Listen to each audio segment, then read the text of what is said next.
Hello, parents out there. Today's topic is how to stop yelling at your child. Wouldn't that be awesome? I don't know if it's completely possible to never yell at your child. If you look on Google, it seems like this topic is hot for everyone. So you're not alone. But there are some secrets, some tips on how to stop yelling at your kids. Number one. So there's three parts to this. This is the before. This is when things are calm, nobody's setting you off. Then there's the second part is right when you're in the middle of yelling. And then there's the third part, which is the repair. So let's talk about the first one. The first one is what to do before. So sometime when you're calm, I'd suggest you get out a sheet of paper and write down all the things that trigger you. You know, what is it that really sets you off and you end up yelling? So one of those triggers for me was when our children would fight. I had an older brother that was 10 years older than me, and he would constantly pick on me. And Tyler was 10 years older than our daughter, Brianna, and when he would pick on her, I would lose it. So that was a big trigger for me from my past. So I had to really work on that one.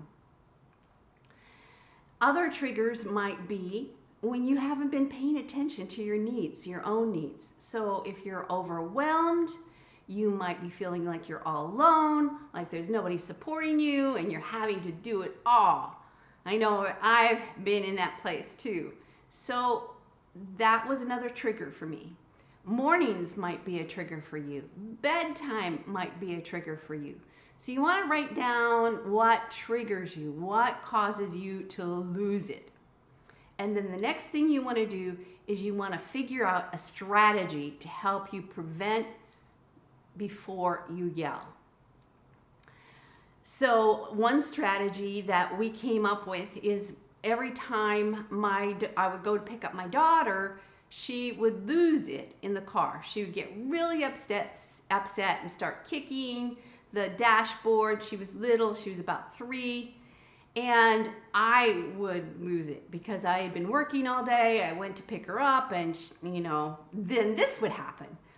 So the strategy that we figured out was, number one is before I went to pick her up, I would get calm. I would listen to some music that was really peaceful, so I was in a good space when I went to pick her up. Then the second strategy we used was that I realized that she was hungry, and so I'd bring a healthy snack for her. And then the third strategy that we used was I noticed that the more I interacted with her, the more she would lose it. So I learned to be really, really quiet until she started interacting with me. So those were the strategies that we put in place. Another strategy that we put in place was, again, with our daughter Brianna, she had a hard time with bedtime. And so instead of me or dad always putting our child to bed, we would alternate so that we wouldn't get burnt out in putting our kids to bed. Or we would do separate parts, like he would give the bath and I would do the reading, or vice versa, so that we didn't feel so overwhelmed with the whole task. So that's the first part. Find out what your triggers are.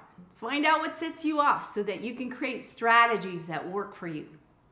The second thing is when you're in the middle of it and you find yourself yelling, what can you do? So one of the things you can do is take a deep breath. Take 3 to 5 deep breaths. So when you do that, it calms your whole system down. You can walk away and come back later. You can tell a joke.